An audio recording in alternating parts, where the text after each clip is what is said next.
Hello everybody and welcome back to my channel, The Sunday Cook, with me, Anthony Turk.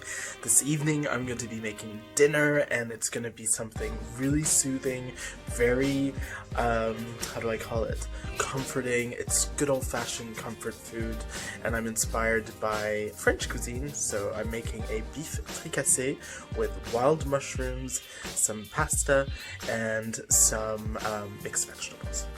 Enjoy! So for the ingredients, today we're going to be using some paprika, some 50% less fat crème fraîche.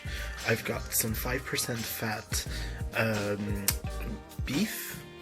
Then I've got some shiitake mushrooms. You can use any form of mushrooms, but I actually don't like the texture of mushrooms, but I love the flavor of it. So I'm using this because it's a lot meatier. And you can substitute them, of course, with wild mushrooms and other types of fungi that you prefer. Then I need some flour, just plain regular flour. I've got some beef stock in here. I've got some sweet vermouth there, and down here we've got our aromatics. So we've got some fresh thyme and some rosemary, garlic. You can't go wrong with garlic. I've got some mustard powder. This stuff is really pungent, but I'll need that. And then behind here I've got, I'll be serving it with some confit leeks and some courgettes, some cavolo nero, which is a type of kale. I love this kale because it really, with all the little grooves that you see through the leaves, it absorbs all the flavoring that you put to it. So I might play around with what's in my spice rack. And then behind here, I'll be serving it with some fellini pasta, which is an egg noodle. So yeah, so these are all the ingredients that you'll need. And in terms of proportions, I'll put those in the description box below, so you'll have all of the measurements, etc. But I tend to go by instinct. I'm not a cook that measures a lot. But yeah, so this is it. And of course you'll need some black pepper and some salt. So I prefer to use sea salt or salt flakes for every sort of everyday cooking. I try and steer away from table salt just because I find it's very salty and it doesn't have that the same kind of flavor profile as sea salt. Sea salt tends to be softer and a little bit milder. So the first thing I'm going to do is I'm going to start preparing my vegetables. So I'm going to get my leeks ready. I always have, my setup is pretty simple, but I always have a container for the organic waste. And then I have a place, I'm going to put my vegetables in here once I've chopped them into the sort of dimensions that I want.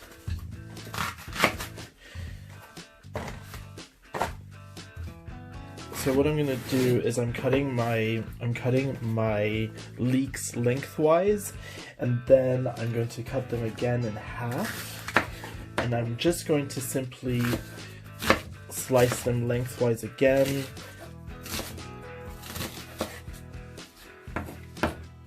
Into these kind of dimensions. This is called a chiffonade.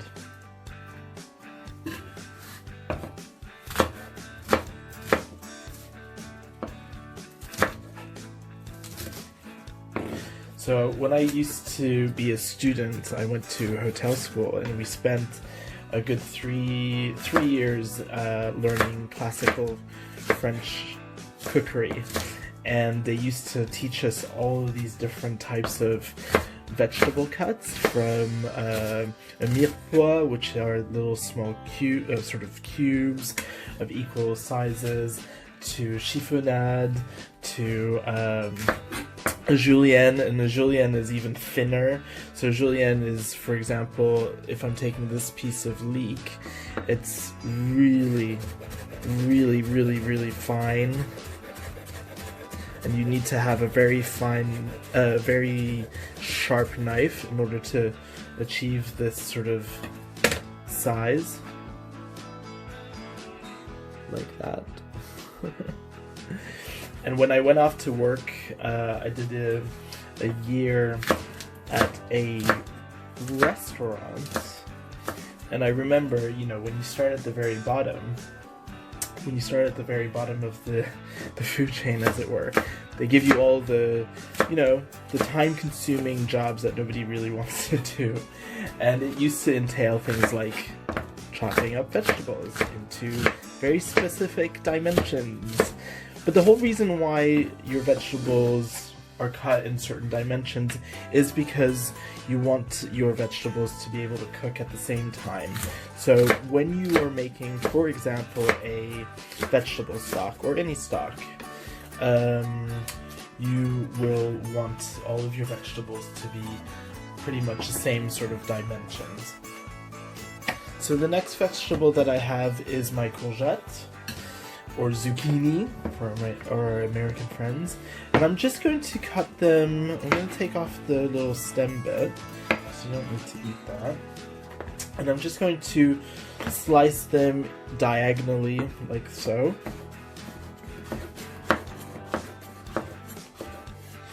Always make sure that when you're slicing or using a knife that you curl your fingers, because otherwise you'll have no fingers. So you want to achieve something like this. I'm going to put them in my dish, in my strainer. And I'm using my index finger as a guide so that each slice is approximately the same sort of thickness, as you can see.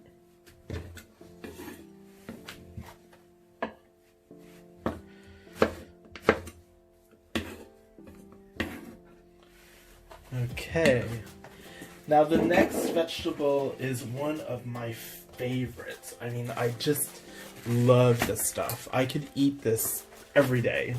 In fact, we probably eat a lot of it in this household.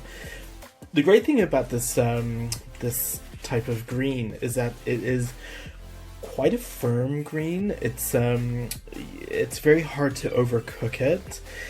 What it does also, what's really great, is with all these little indentations, all these little sort of nooks and crannies, whatever seasoning you put in, it'll trap inside. So then every mouthful that you have of this vegetable really is just delicious. It absorbs everything. One of my favorite things to do with this, or with any type of dark green vegetables, kind of like kale, curly kale, even broccoli. I do this sometimes with broccoli. I love it cooked with lots of garlic, chili flakes, and a little knob of butter to help it along. And I think that's it. Yeah, just those couple ingredients. So I'm taking off the leaf, the tender leaf, from the spine, or the spine of the vegetable. You can actually eat the spine, and sometimes what I'll do is I will reserve the spines, and then I'll chop them up really thinly. Well, I'll chop them up into a bit of a cube, kind of like this dimension, okay? And then I'll saute them with again, garlic, chili. Sometimes I'll use fresh chili. Sometimes I will use fennel seeds. I love fennel seeds with kale. It goes really well together. Or sometimes I'll add them to other sturdy vegetables like a potato, or even carrots. It goes really well together. Or you can just reserve them and then use them in this vegetable stock if you're making your own vegetable stock.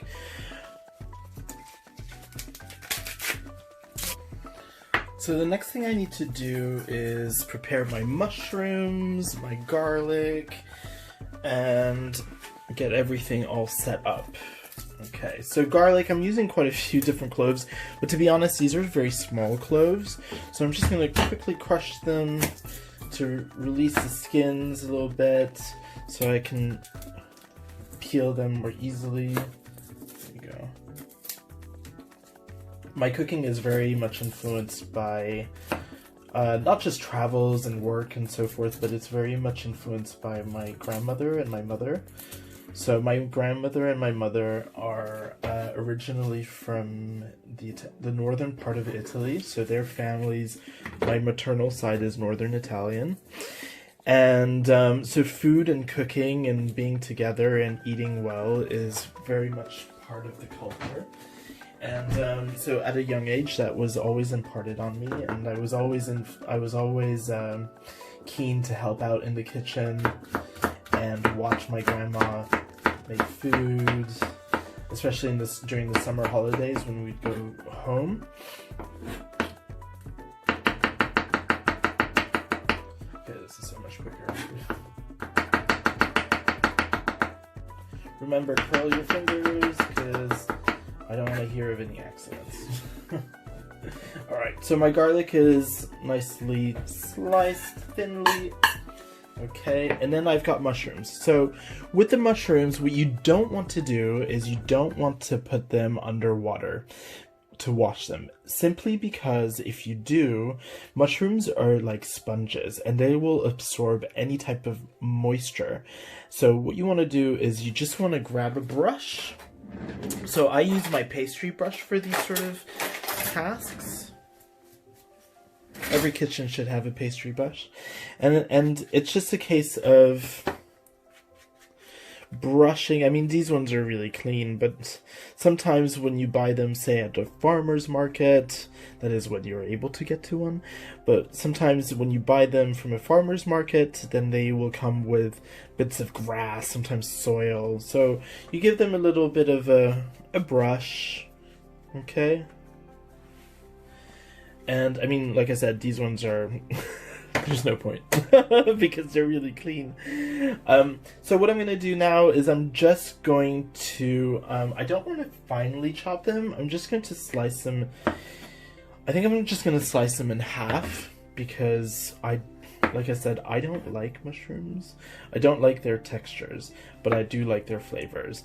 And so if I can see them, I can pick them out and hand them over to my significant other, who absolutely loves mushrooms. Sometimes you might find that the stem is a little bit woody, so you can, you know, trim them down a little bit. This one's a big mushroom, so what I'm going to do here is I'm going to quarter it. I think, yeah, I'm going to quarter it.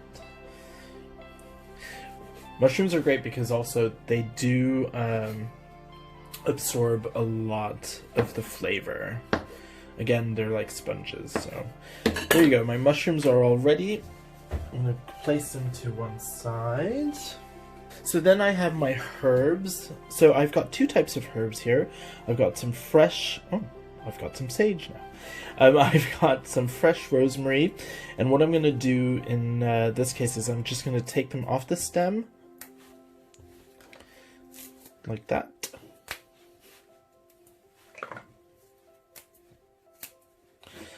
Place them in the middle of my board.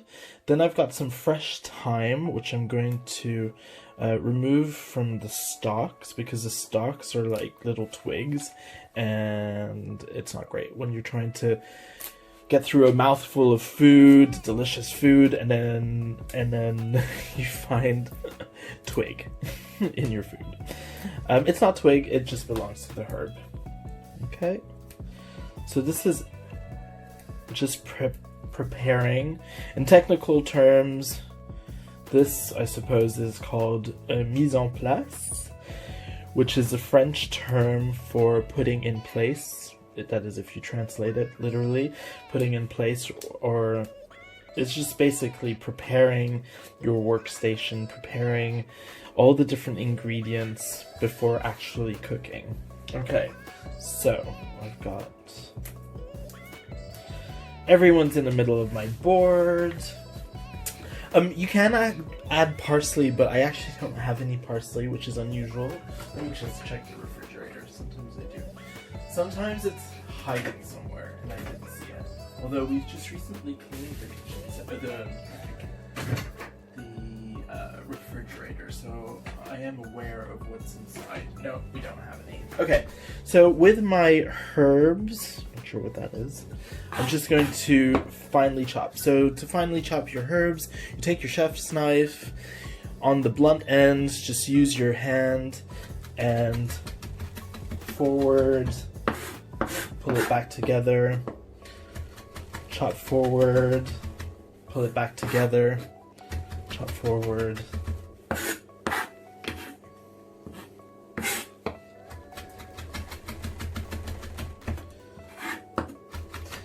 I love using fresh, for certain dishes, I love using fresh herbs. You just get all that, it smells just gorgeous. Okay, so I want to chop these really finely.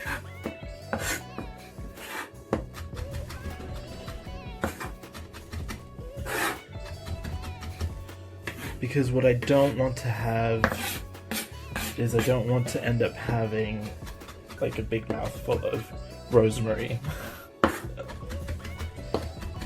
I want all of those flavors from the herbs to be really nicely dispersed throughout the entire dish. Okay, so that's about it. So this is pretty fine, as you can see. So I'm gonna put these to one side. So I'm using a heavy pan for this. So the first thing that we're going to do is we are going to brown the mince. So for this fricassee, you can use other types of cuts of meat, or even other types of meat altogether. So this recipe works really well with poultry, so something like turkey meat, maybe get a turkey breast and maybe some brown turkey meat, or chicken.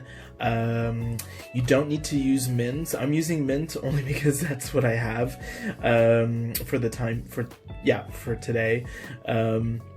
But you could use a sirloin steak, for example, and then you can finally slice it. That works out really well because sirloin just has a lot of marbling, so it just disperses a lot of flavor. Oh, I should maybe switch on my... Yeah.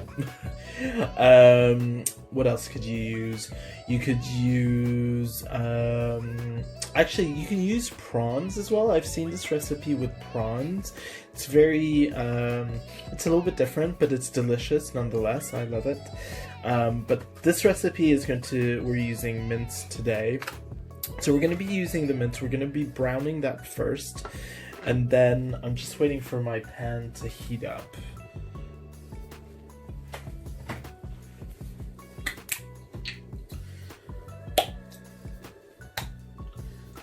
So I'm going to use about a tablespoon of light olive oil. So I've just added my minced beef into the pan. I'm not going to agitate it too much because I actually want some coloring. I want some caramelization to happen, and that's when the sugar particles in the meat, the natural sugar particles, will start to caramelize and take color. All that caramelization will cause some stickage. Is that even a word? At the bottom of the pan. Don't worry about that if it starts to stick, because that's all flavor. That's just going to concentrate, and then you'll see later on we'll deglaze the pan with some liquid. And that will release all those sediments that you get caught at the bottom of the pan. Okay? But for now, this is what I want.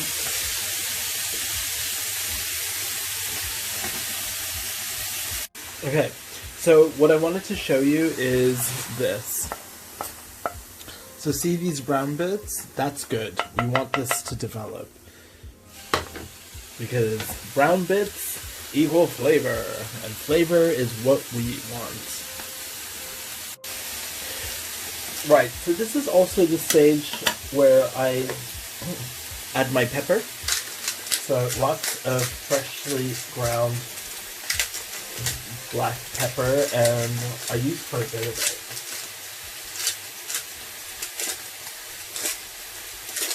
I always feel that anything with beef just needs a lot of pepper.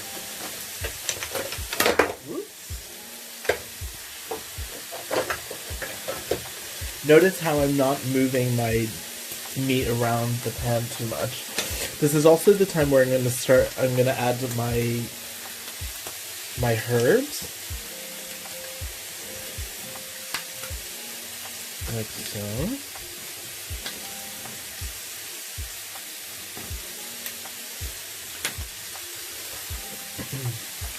Okay. Yeah, it's catching nicely at the bottom. See these little brown bits? Doing really well. I'm gonna give it a little stir just to break up some of the slightly bigger pieces.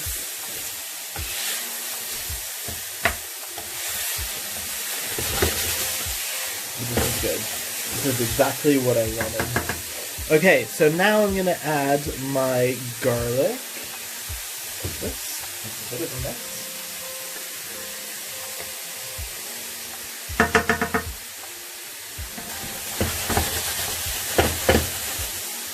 Okay, so my garlic is in there. I'm going to add approximately a teaspoon of smoked paprika.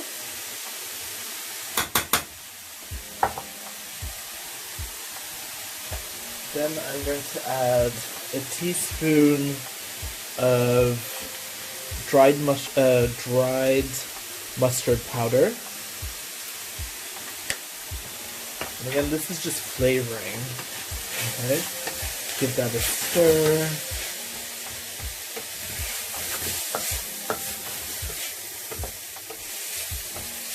Okay. What I'm going to do next is I'm going to take out the meat from the pan.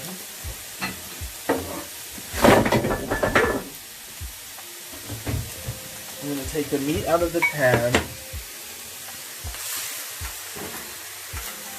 and then I'm going to cook my mushrooms.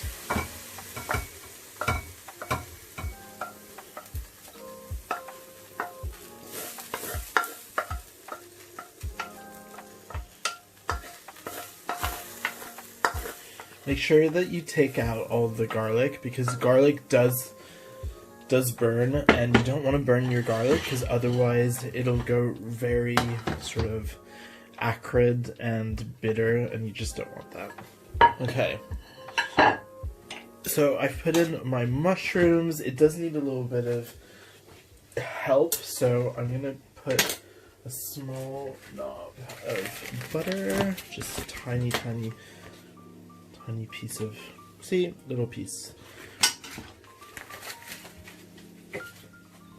Just to help it along.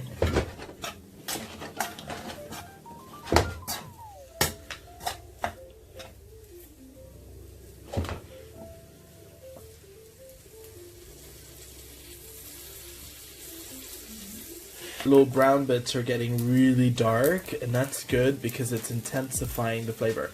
However, you don't want to burn it either. Okay?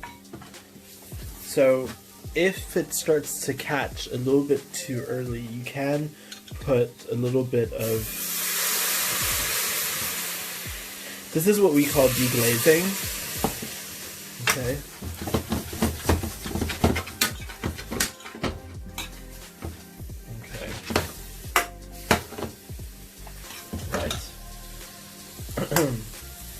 So, next thing we're going to do is we're going to deglaze the pan properly, and we're going to deglaze with some sweet vermouth.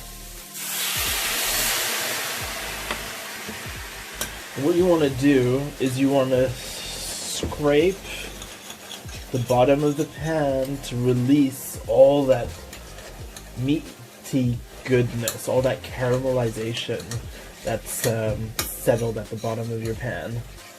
Plus, it also makes it easier to clean your pan after, when everything is ready.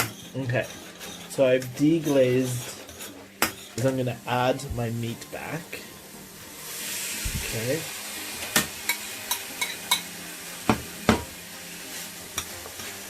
Give it a good mix. Okay, so before I add my stock, and I'm using an organic beef stock, you can use stock cubes as well. I am going to add half a tablespoon of plain flour. And the reason why I'm using plain flour is because it's going to help thicken the sauce. Okay, so I'm just going to add that there. So you'll hardly ever notice it. It's really just to thicken the sauce at the end. Give it a good stir. You want to cook the flour all the way through. You don't want that raw flour flavor. Okay, give it a minute. Have you noticed I haven't added any salt yet?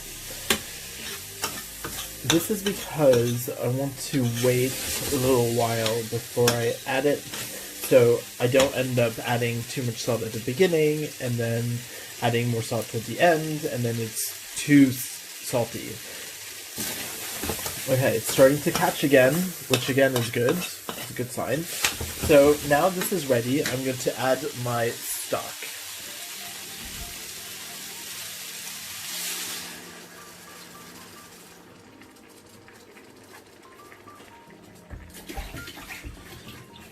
And again, I want to scrape the bottom of the pan to release all that flavor that's at the bottom of the pan. So this beef fricassee is my version. There are lots of other versions available. So some versions will use brandy as opposed to a sweet vermouth. I've made this variation with different types of meat, as I mentioned earlier.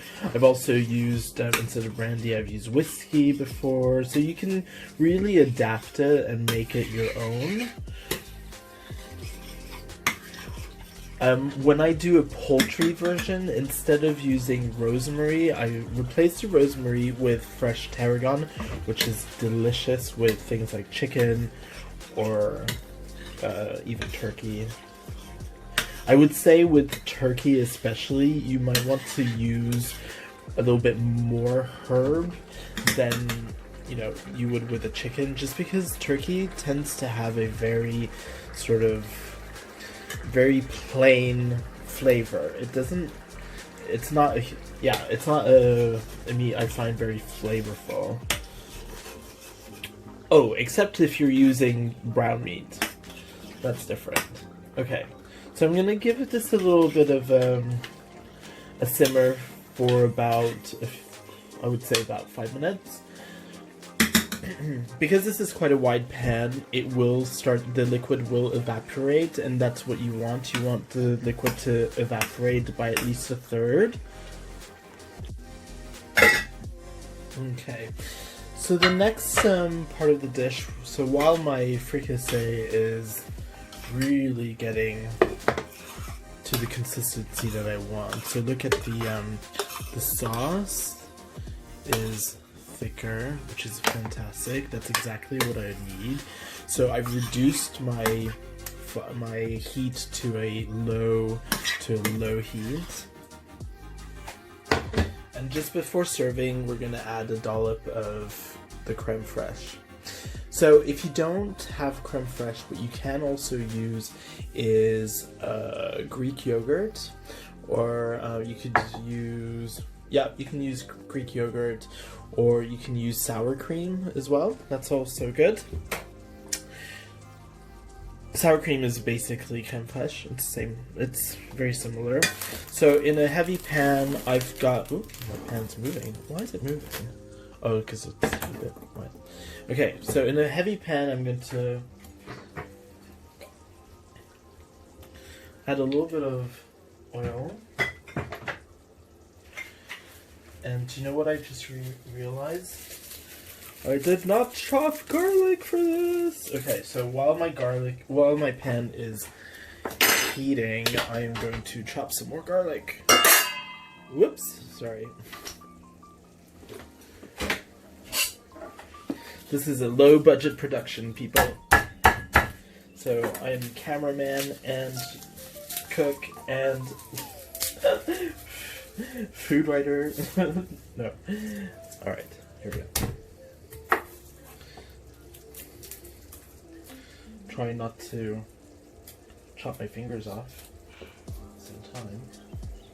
Okay, that's fine.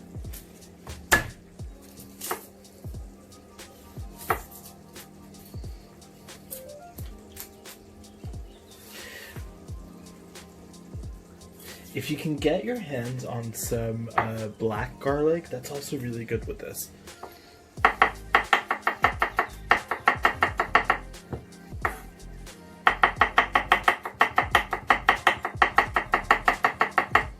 Okay.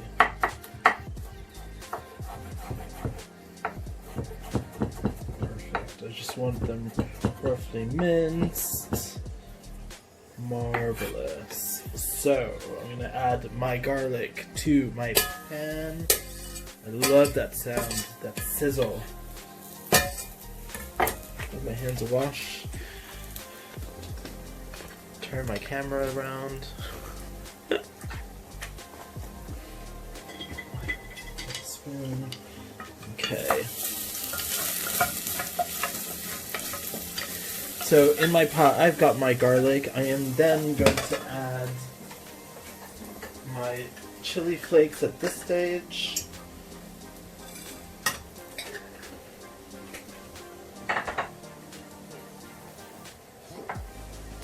Give it a bit of a stir. Okay, I don't want to burn any of this, so that's why I've taken it off the heat for the time being. I am going to add a small knob of butter.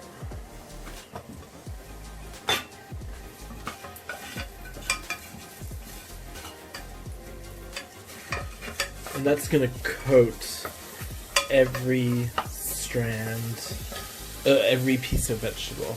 So I've given my vegetable a bit of a rinse. I'm going to rinse it again now. Don't worry too much about straining it, because I've got this little trick and it seems to work really well. And it is, I'm going to salt, pepper. I'm going to add my vegetables in already as they are. Ooh, hot, hot, hot. Okay, maybe I needed a bigger pan. My vegetables are in here.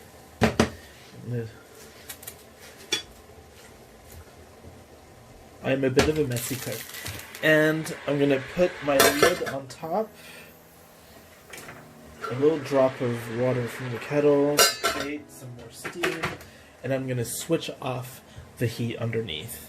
And the residual heat is going to actually cook through my vegetables, and they'll come out nice and tender and not overcooked. Perfect. The water that's stuck to the leaves will then also help create that. Will mix with the butter and it'll coat everything. It will be delicious. Okay. If you can, I mean, I really should have used a bigger pan.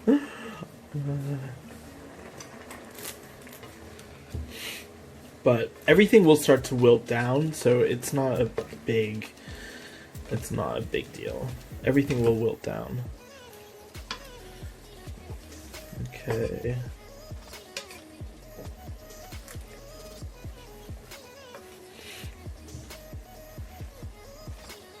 I'm mixing it so that butter starts to coat every piece.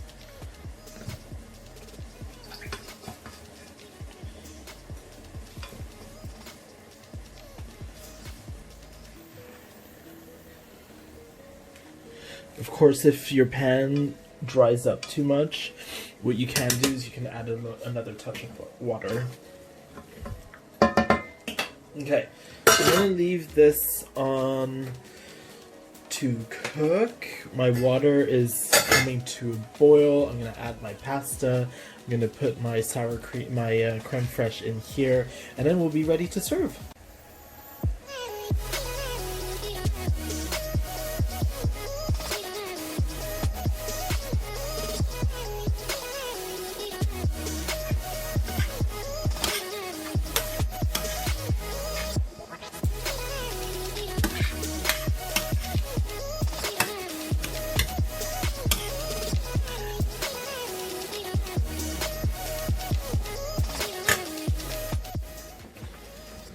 So it's time to finish off the beef fricassee. So I'm going to add a generous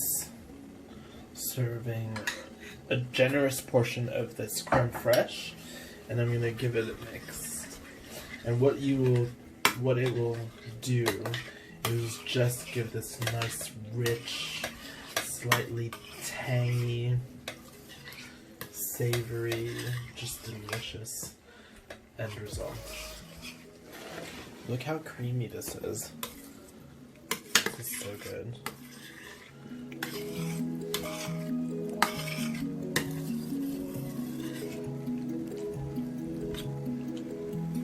So this is a good time to taste, because the crème fraîche obviously has no salt. I only used a little bit of salt at the beginning. Okay, it definitely needs salt. And also to bear in mind, at the when you add your stock, depending on how much sodium there is in your beef stock, sometimes you might not need it. You may not need to season again.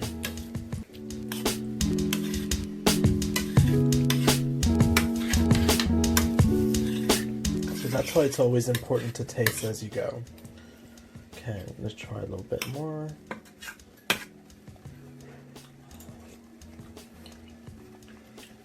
Could do with a bit more.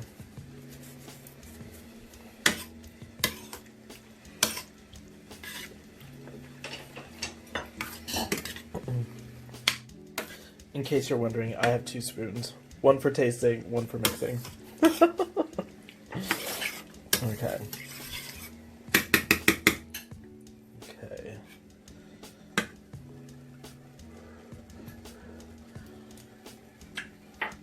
Okay.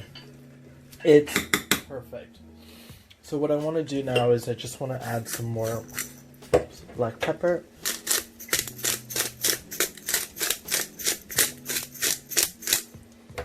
Okay. And this is ready to be served. I'm just going to leave it to one side.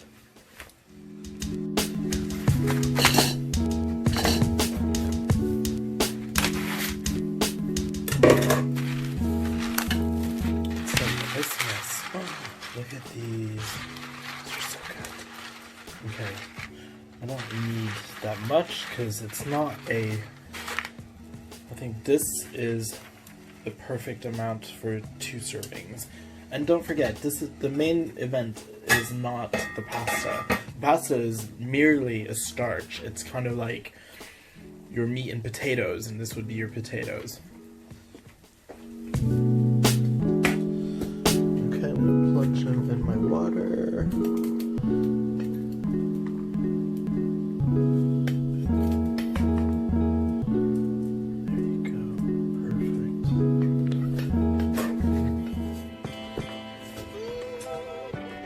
I love my bamboo tongs. I don't know what I would do without them.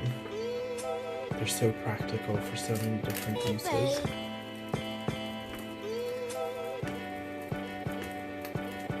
Okay. So the pasta will probably take about 4 to 6 minutes. You must be careful not to overcook them. Oh, this. My vegetables are done. So that's all happy. That vibrant green is still there. I love it. I love it. I love it so much.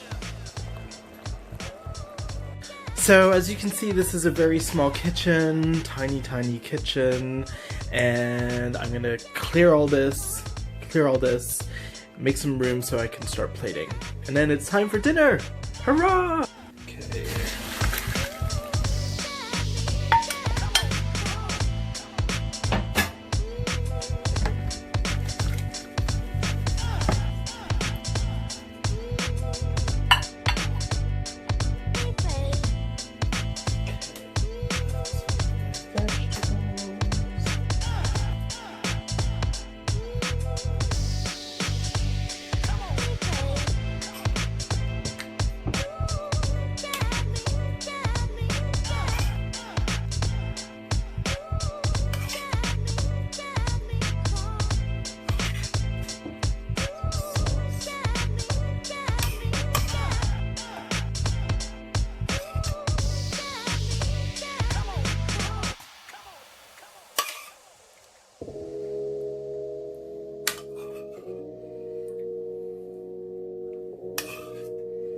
Some of that delicious sauce, and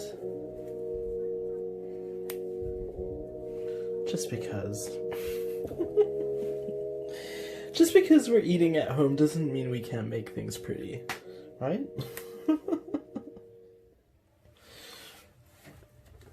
And there you have it.